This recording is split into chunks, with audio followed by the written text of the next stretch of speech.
Ooh, welcome everyone to another episode of Slasher Scotty. I am your host, Scotty McCoy, and boy, do I have a surprise for all of you. I have on Zoom with me right now Josh Graves, and he is the director of the upcoming indie horror film, The House That Eats Flesh. Hey, Josh, how are you doing? I'm doing great, man. Thank you for having me. No problem. I'm so glad to have you on. I know I had Melissa on, I believe it was earlier this week. So I'm glad that we can make this happen. I told her that I wanted to reach out to you to begin with, and that's what I did, and here we are. Absolutely. Glad to be Yeah. here. Awesome, thank you. So I guess the first question I got for you is what made you decide to become a filmmaker? So it's pretty much cliche at this point, but obviously Evil Dead 2 is what made me really want to go after being a filmmaker, but it didn't always start with horror for me. Mhm. As a kid, I was brought up watching comedies and like the Three Stooges and Laurel and Hardy, and that kind of got me into horror because they always had those Halloween specials. Right. So I was introduced to the Halloween specials, but as comedies. So then, of course, I started watching Abbott and Costello, and then that's when Frankenstein and Dracula Yeah. came about. So I was always interested in horror, but it wasn't until I watched Evil Dead 2 that I was like, man, I really want to get into the process and production of making films. And my dad was a huge VHS collector, so he had like all the raunchy stuff like up on a high shelf that I couldn't get to. So one day he was at work and my mom was watching after us, but I'd always sneak into the movie room and watch like Beetlejuice and stuff like that. But I remember going up to his top shelf. I grabbed a chair, got up to his top shelf, and he had like the Texas Chainsaw Massacre, 1 and 2, and he had Evil Dead and Evil Dead 2. And I don't know why I didn't start with just Evil Dead, but I put in Evil Dead 2, and that's when it all just like changed my life forever. Nice. Yep, that's awesome. I know that VHS, I missed those days so much. Like I loved going to the video store and just looking at the the cases of the VHS and like which one do I want to rent. And you make your decision not based on what the movie is, but you make your decision based on what the case looked like. Absolutely. It's all about the artwork. Absolutely, and that really is where it draws them in for a film because you're if the artwork draws you in and appeals to you, it's going to catch your eye and it's going to be something that you want to see what it's about. Yeah, absolutely. And that's kind of how I've taken the direction to The House That Eats Flesh. And in any film in particular that I do, if it doesn't have good artwork, people are just gonna be like, Mhm. nah, I think I'll pass on that one. Absolutely, absolutely. So, speaking of the house that eats flesh, for those that are unfamiliar about it, what is it about? Can you tell us what this movie is? So it's about a group of friends going on a vacation for Thanksgiving. And the reason I decided to make it Thanksgiving is because Thanksgiving has always kind of meant a lot to me as a person. It deals with a lot of family and friends and everything. So I set it during Thanksgiving. And they have like a little Thanksgiving dinner and everything. But basically, it's about a bunch of friends going on kind of like a family, not a family reunion, but like a high school reunion without the high school. Right. So they go up into the mountains, of course, because I live in North Carolina, so we're surrounded by mountains, and I have all kinds of horror stories about mountains. So why not make a movie in the mountains? Um, so they get to this house and they find it really cheap on like something like Craigslist.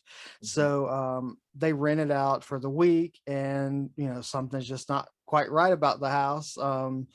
And Lisa Wilcox from A Right. Nightmare on Elm Street is actually playing the curator of the house. So Nice. that's really cool to have her. And That's awesome.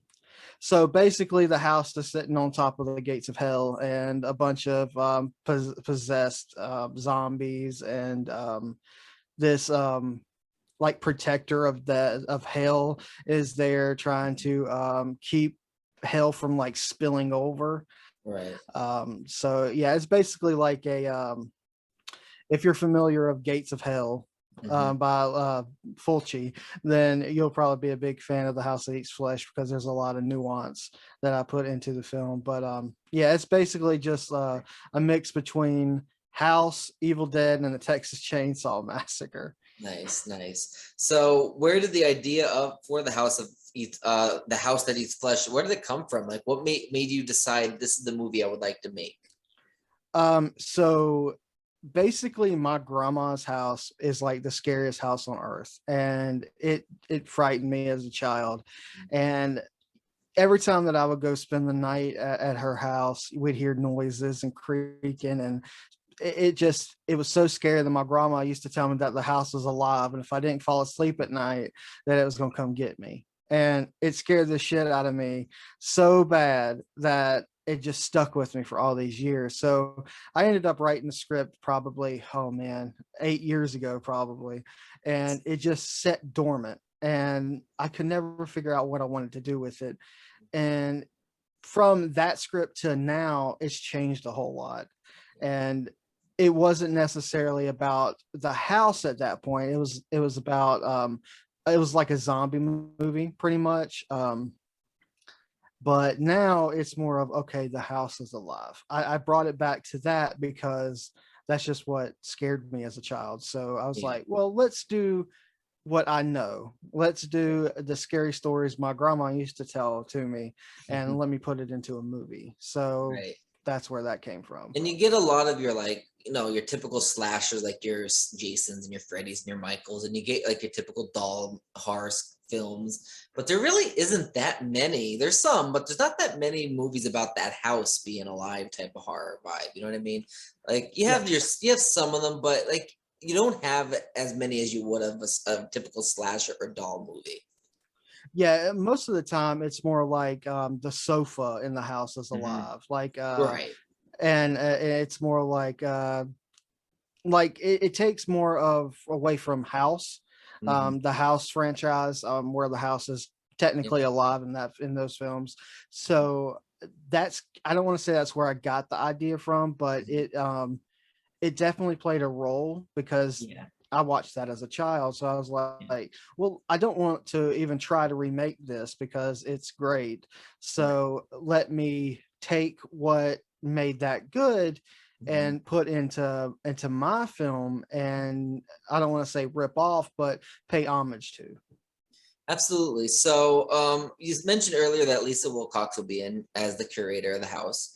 I interviewed her. She's an amazing lady. She's very sweet, very amazing. Like she's just amazing. And I mean, anybody that watches the Nightmare on Elm Street, they know Nancy and they know Alice. Yeah. Like you know those two, obviously, because those are the really big final girls of the franchise. Yeah. So can I guess I don't know if you can really tell us this because obviously the movie isn't out yet, or even started filming yet, but what is there any like hints or like I guess sneak peeks of what we can expect from Lisa's character in the movie that might, without I guess giving a lot away?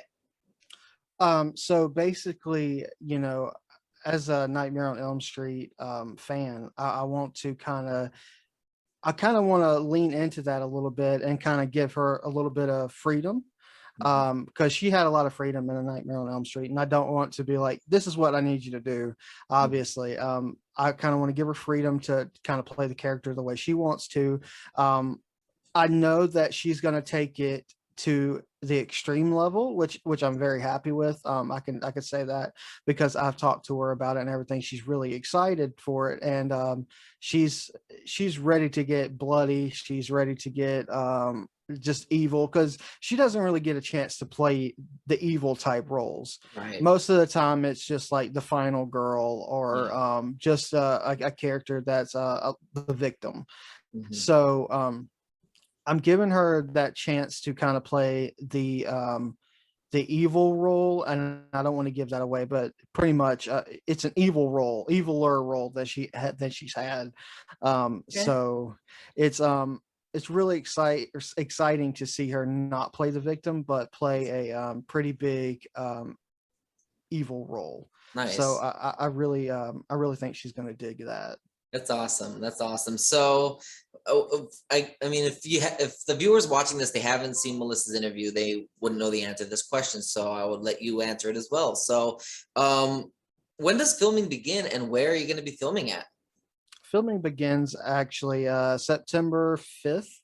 Um, and it's going to be in Pittsboro, North Carolina. It's not like heavily surrounded by mountains, but it's surrounded by a lot of lakes and stuff. So we tend to make that work in our favor.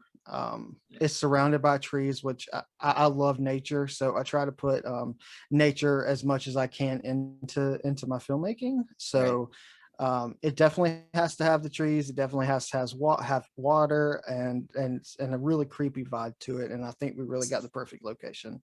Awesome. So I know obviously making any movie, it's obviously needs its funding. It needs money.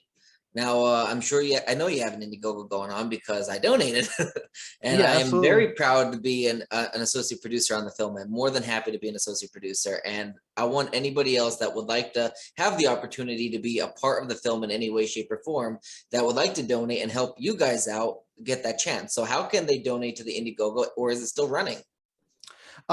Technically, our Indiegogo is still running right now. It is in demand, and you Mhm. can go on there now. A lot of perks are not available at the moment. Yeah.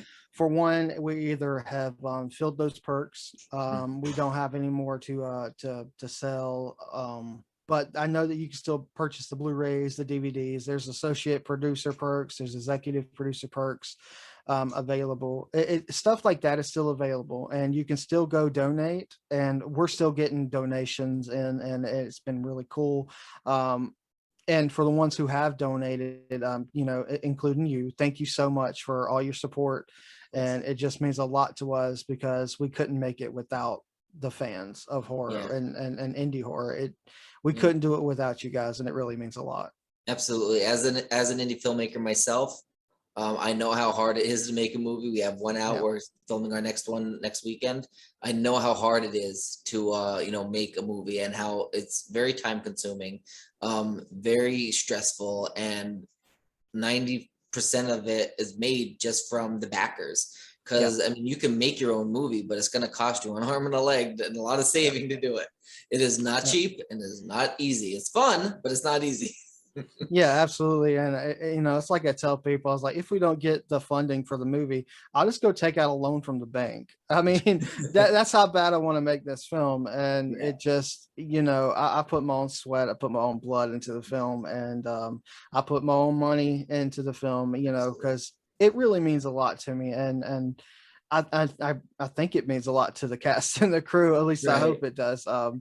But I'm really looking forward to making one of the horror films that everyone can go, oh man, I'm gonna watch this every Thanksgiving. That would be so cool. Yeah, absolutely. And it's your baby. Like Yeah, this was yours since the beginning. So I mean, obviously it's gonna mean so much to you and you want to get this made in any way and any means possible. absolutely. Yeah. So I know you announced on Facebook, was it a couple days ago or a week ago or so, two other films that are going to be following The House That Eats Flesh, making it, I'm assuming, a trilogy. So after you complete The House That Eats Flesh, can you tell us a little bit about these films? Like, what is the names and what can we expect from each of them? Okay, so basically, I've always wanted to kind of make it a trilogy. I knew it was bigger than just one film. Um, and I kind of want it to go from small to big. Mhm. We get to see how, don't want to ruin the ending of The House That Eats Flesh, but we kind of get to see how aftermath spills over from the house, Mhm. and it creeps into a small town, and then after that it creeps into a big city. And basically that's a throwback to the 80s Italian cinema, where they're always sequelizing everything. Yeah. They want to have a trilogy of everything. So basically, me growing up with Italian cinema and American horror cinema, it just it felt right as a Yeah. trilogy. I felt like that I can tell the whole story instead of just a section of it. So I've been working pretty hard on the town that eats flesh and then the city that eats flesh.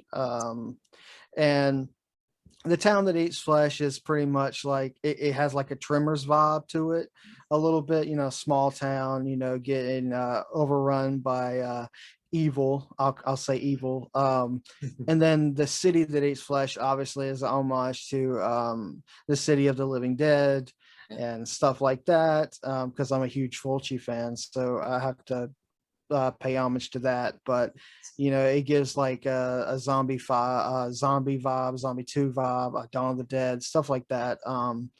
So yeah, I've always knew I wanted to make it a trilogy, so I was like, I have the means to, so why not? Right. Now, I know you said you want to make it a trilogy, but can we possibly expect The World That Eats Flesh? I mean, it's possible. It's very possible. I don't know how I would do that. It would take a lot of money for that. Maybe if I become like this huge Hollywood director, maybe Right. that's possible. Right. Maybe you can, film in all sections of the world, every continent, including Antarctica. Yeah, I think that's what I'll do. I'll definitely I'll go from like the world that eats flesh to like the universe that eats flesh, and just keep on Yeah. going. You have the galaxy that eats flesh, and then finally the Yeah. heaven that eats flesh. Yeah, Included that's with what the I'll do. heavens right there. Oh my god, like Jesus fighting evil, man. How cool would that be? We'll bring the Bible to life at that point. Oh my god, yeah, that sounds awesome. Actually, I might have to steal that idea now. There you go. It's all yours. So I guess this one, you kind of answered this question. I'm kind of gonna, I guess, ask it a little differently. But the original question was, how do both of these films tie into The House That Eats Flesh? You kind of answered that. So more of, is any of it going to be like a prequel to The House That Eats Flesh, like what led up to it, or are they just going to be like direct sequels? As of right now, they're just going to be direct sequels. Yeah. Now we do have a plan on like a novelization or Mhm. like a comic book series to Okay. prequelize it. Okay. Just if I come up with a good idea of how to start with the whole possession and the gates of hell situation, we'll go that route. I have talked to Okay. some people about comic books and books and stuff, so it's possible. But again, all that takes money, and It does. It really does. I don't want to sit here and bombard people with Indiegogos, like, hey, give me your money, Right. because I'm thankful for everything they've given so Right. far, and I just don't want to be like, hey, my handout, hey, can I have some more money? A couple Right. cents. Right. But Yeah. if I have the means to, and I don't actually have to run an Indiegogo, that would be great. Right. Then we'll as of right now, there's no plans to prequelize anything. It's just direct sequels. Absolutely. That sounds really cool. I can't wait for this, obviously.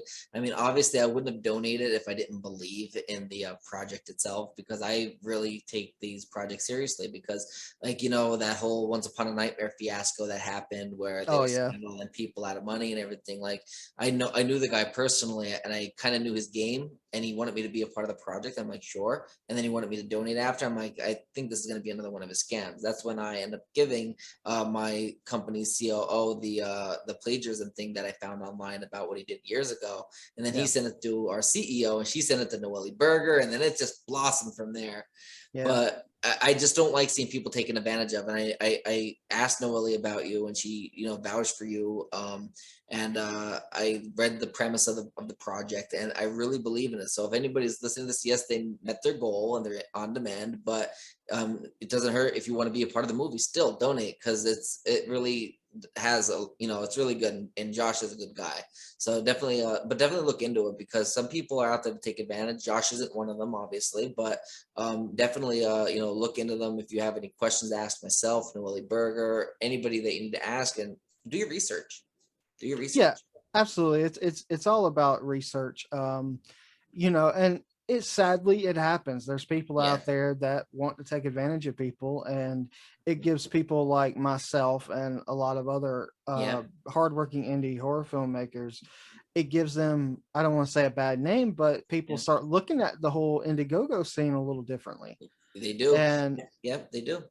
and it just sucks for us because I mean, our campaign, I think, I don't know if we were in the middle of our campaign or it had just ended or something, I can't remember, but I mean, I was getting messages, from people concerned, and I was like, no, we have nothing to do with that production. We're our own separate thing. None of our people were involved in that, and it just it kind of makes us look bad, and Yeah.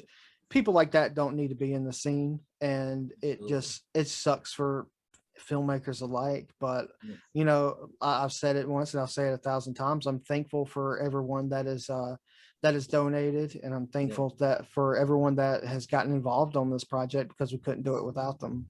Yep, absolutely. It was funny because like when that product was going on, he had me sign on. He's like, and you could film from Maryland or Pennsylvania, whatever is best suits you. I'm like, okay, well, that sounds pretty cool. I thought maybe he was going to be, he was doing something legit this time. Maybe it wasn't like a scam or whatever, So I'm like, yeah, I would love to do that. Next thing you know, I'm in the group chat and I have to fly out to California next week to film. Like, what? I mean, you're not even Yeah. done your Indiegogo and I'm flying out to California next week when you said I could be in Maryland or Pennsylvania. That's a little weird. Like, why wasn't Yeah. I told I would have to be in California filming? Like, it's Yeah. just like just red flags like that really, Yeah. that make people think. And then like on top of that, like he promoted people like Kane Hodder and all that. Like Kane Hodder, first of all, he doesn't like being associated with Indiegogos because if the project falls through, which legitimate projects do fall through, they don't plan on scamming people. They do fall through. The good people, when they fall through, will refund the money. Yes.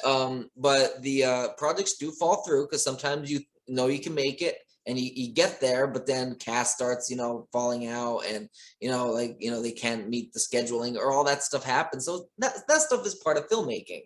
Yeah. But always do your research, because the people that are good, the people that are good with you are going to actually deal with you and help you out, like actually communicate out about your refunds and about your products and all that you donated to.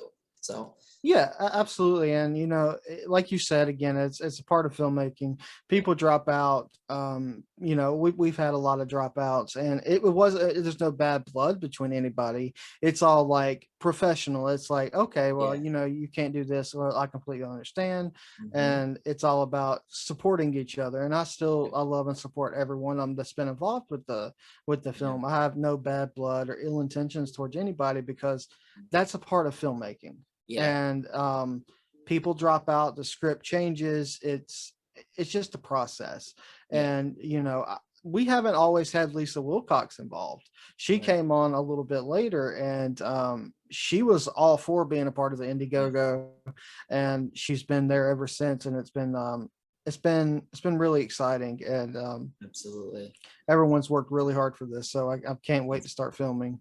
Awesome. And I interviewed Melissa, amazing lady. I can't wait to see her in this. I can't wait to see Lisa in this. Obviously, we know what she can do because of, the two Nightmare on Elm Street she was in. So you do Yeah. have like, you have some big names in here. Like you have Lisa Wilcox, then you have, good, like, good up and coming and good indie artists and indie actors like Melissa. And then of course you're helming it as the director. So I really see this project being a kick-ass, scary project. It's going to be fun. It's going to be fun. Yeah, absolutely. I can't wait to start filming, and I just want to thank everybody again for donating and helping support the project, because we couldn't do it without them. Absolutely. So one last question I got for you. Outside of the house that eats flesh, the town that eats flesh, and the city that eats flesh, do you have any other projects in the works that you would like to promote to the listening and viewing audiences, as well as any social media accounts and or websites? Yeah, actually, I have a lot, and I guess I can make the first announcement here, since I'm here right now. I haven't mentioned it on social media or anything, but me and my wife are actually going to go into, I'd say, business together and open up our own production company. Nice. And that's where I've mentioned Hacksaw Slumber Party. That's eventually going to happen. Vicious Sisters, and the Killer Vampire Nuns. And then our new film, this is actually her idea. We're going to do Vamp Billies, Vampire Hillbillies. Ooh, that sounds actually really interesting. I like that idea. Yeah, so that's going to be really exciting. Of course, Awesome. some of these they don't even have a script yet, but they're ideas, they're stuff we want to do. Hacksaw Slumber Party is, the script has been completed. We just have to film. Vicious Sisters is the same.